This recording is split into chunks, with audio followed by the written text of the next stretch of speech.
Donald Trump साहब ने तो अब खुद कह दिया कि पाकिस्तान के ऊपर नजर रखें, जो कुछ भी होगा वहीं पे होगा। कोई चीज हतमी हुई है क्या? दोबारा मुज़ाकरात यहाँ पे शुरू होने वाले हैं? अमेरिका आ रहा है, ईरान आ रहा है, और किस लेवल के ऊपर ये मुज़ाकरात होंगे? बिस्मिल्लाहिर्रहमानिर्रहीम। बहुत शुक्रिया अथर भाई। ये अल्लाह का खुसूसी करम है कि पाकिस्तान को अल्लाह जो है वो नवाज रहा है और अल्लाह जो है इज़्ज़तें दे रहा है। तो ट्रंप साहब का ये कहना जो है ये एक अच्छी बात है कि दोबारा मुज़ाकरात हो सकते हैं और अगले 1-2 दिन में हो सकते हैं और वो इस्लामाबाद में ही होंगे। तो मेरे ख्याल में ये एक वही उस बात की कंटिन्यूएशन है कि जब हम कह रहे थे कि मुज़ाकरात जो है वो उसका एक दौर हुआ, इसका दूसरा दौर अभी होना बाकी है। तो ये दूसरा दौर होगा और अल्लाह करे कि इसमें ये मामला जो है ये मुआहिदे तक पहुंच जाए, तो ये बड़ी अच्छी बात होगी कि इस मुल्क की इज्जत। हुकूमत आपकी तैयार है दोबारा होस्ट करने के लिए? डेफिनेटली हम तो बिल्कुल तैयार हैं और हमने तो पहले भी होस्ट किया और हमने देखा कि यहाँ पर पूरी दुनिया की नजरें जो थी वो पाकिस्तान पर लग गई थी। और ये काम अगर अल्लाह पाकिस्तान से ले ले तो हमें और क्या चाहिए? इज्जत और वकार बढ़ेगा मुल्क का। तो और ये मामला जो है ये एक साइड पे लगेंगे क्योंकि दोनों फरीकैन जो हैं उनको ये बात समझ आ गई है कि जंग किसी मामले का हल नहीं है, किसी न किसी तरीके से तस्वीर तक और सुलह तक पहुंचना होगा। तो अगर ये बात फरीकैन को समझ आ जाती है तो फिर सुलह होना जो है उसमें मुश्किलात खत्म हो जाती है। सो अगेन पाकिस्तान और इस्लामाबाद टॉक्स, इस्लामाबाद रॉक्स। अच्छा सर, वज़ीर-ए-आज़म साहब जा रहे हैं सऊदी अरब, इख्तियार वली साहब, और उसके बाद कतर का भी कहा जा रहा है और तुर्की का भी कहा जा रहा है। ऑब्वियसली इन सारे ममालिक में भी यकीनन वहाँ पे लीडरशिप से बातचीत होगी। जब ये सारे मुज़ाकरात वगैरह चल रहे थे उस वक्त हमने ये भी देखा कि सऊदी अरब ने ये भी अनाउंस किया कि पाकिस्तान की कुछ जो फोर्सेज वगैरह हैं, एयरफोर्स के कुछ तैयारे वगैरह वहाँ पर तैनात किए गए और उनकी वहाँ पर तैनाती की खबर पाकिस्तानी मीडिया वगैरह में भी आई। और अब वज़ीर-ए-आज़म साहब का वहाँ पर जाना, तो क्या डिस्कस हो रहा है सऊदी अरब की क़यादत के साथ? देखिए ये जो पीस टॉक्स है ना, इसके पीछे बहुत बड़ी मेहनत है।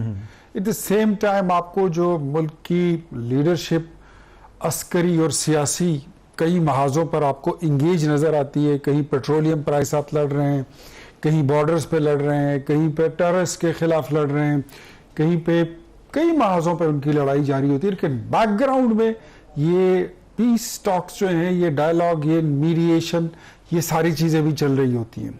तो ये एक मुसलसल जोत है और वर्क है, बड़े अरसे से चालू है, शुरू है और ये हो रहा है।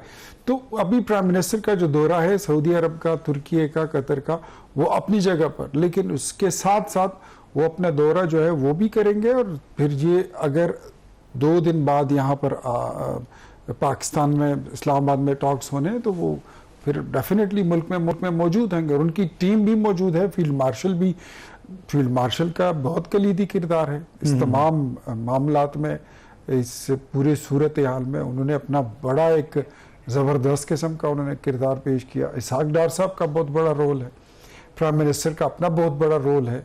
तो ये तीनों हमारे जो लोग हैं, फिर इनकी बहुत बड़ी टीम है जो आपको विक्ट्री स्टैंड पे खड़े नजर आ रहे हैं। बहुत सारे उनकी बड़ी मेहनत है इसके पीछे।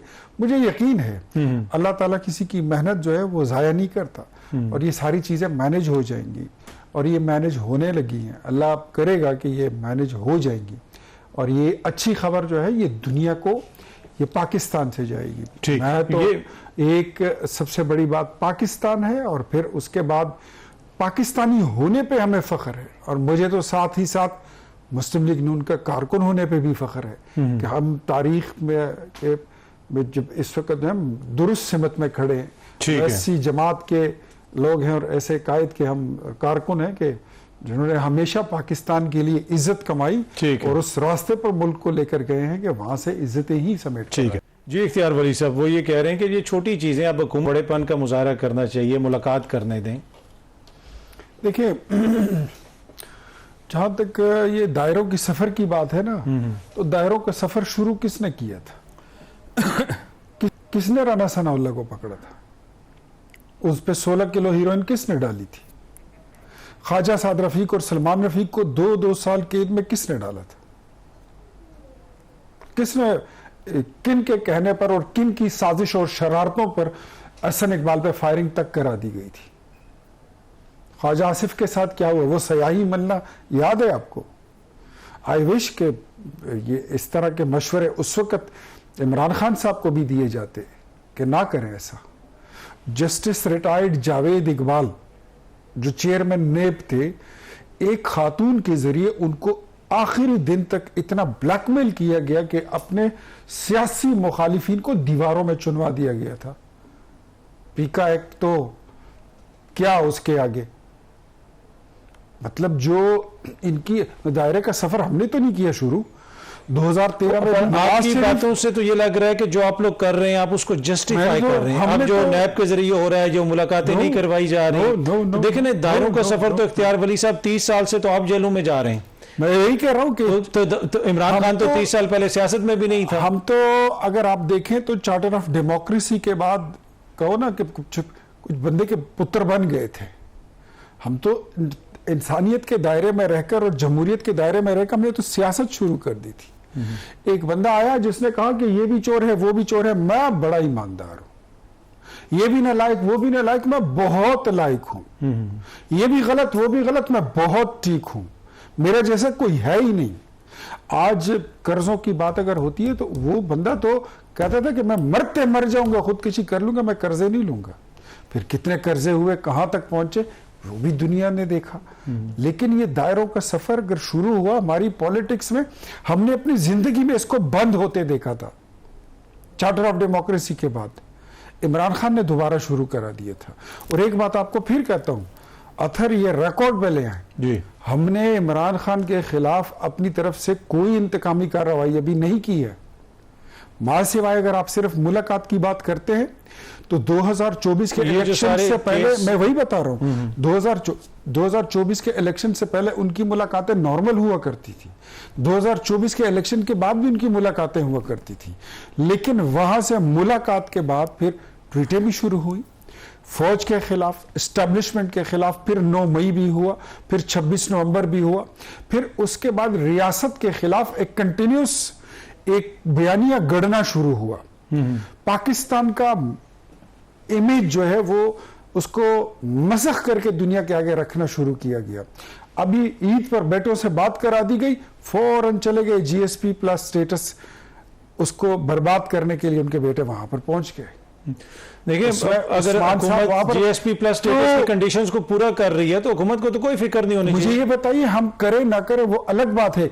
क्या नहीं, कोई तो मुल्क दुश्मनी आप कर रहे हैं, आप कंडीशंस पूरी नहीं कर रहे। सर देखिए ना, आपने एक मुआहदा किया, मैं बता रहा हूं, तो फिर आपने उसको, मैं बता रहा हूं, मैं करूं ना करूं वो चीजें अगर ना करें तो उसको उठाने के लिए पाकिस्तान के दुश्मन बहुत सारे बैठे हैं।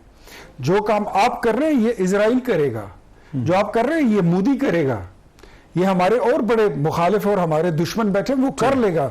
आपके साथ नहीं जचता।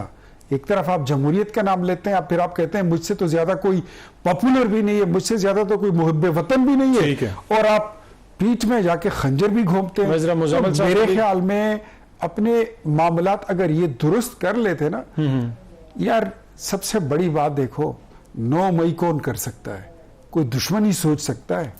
ये जब पाकिस्तान पर हमला हुआ था, जो इनका नैरेटिव था वो तो इंडिया का जो मीडिया का जो नैरेटिव था इनका, और वो आप समझते हैं कि ये एक मुल्क दुश्मन जमात है, ये गद्दार जमात है। इस मुल्क में आर्मी चीफ का त्यारा अगवा करने का मुकदमा किस पे हुआ था? क्या आप समझते हैं कि जीएचक्यू पर कोई हमला करे उसको मैं मुहब्बे वतन, आप उसको मान सकते हैं? नहीं, बिल्कुल नहीं मानते। जो रेडियो अदालत में साबित करेंगे ना, तो मैं तो आधे को तो आपने प्रेस कॉन्फ्रेंस करके क्लीन चिट दे दी। तो जो जिनके नाम प्रेस कॉन्फ्रेंस में चले थे कि जी 20 कॉलें 30 कॉलें, उन सबको तो फारिग कर दिया क्योंकि उन्होंने प्रेस कॉन्फ्रेंस कर। जो मुलविस नहीं होता, 100 लोगों पर 200 लोगों पर मुकदमा बनता है, सबको सजा नहीं होती। कुछ भी गुनाह होते हैं, कुछ तो जाए ना। आप इनको किसी ने तबलीगी इज्तिमा से थोड़ी उठाया है, कोई रायवेंट से पकड़ कर लाया है इज्तिमा से। 190 मिलियन पाउंड की चोरी का मुकदमा है। ये फॉर्मूला तो इमरान खान ने सेट किया था कि रसीदा कटो, अदालत में जाओ,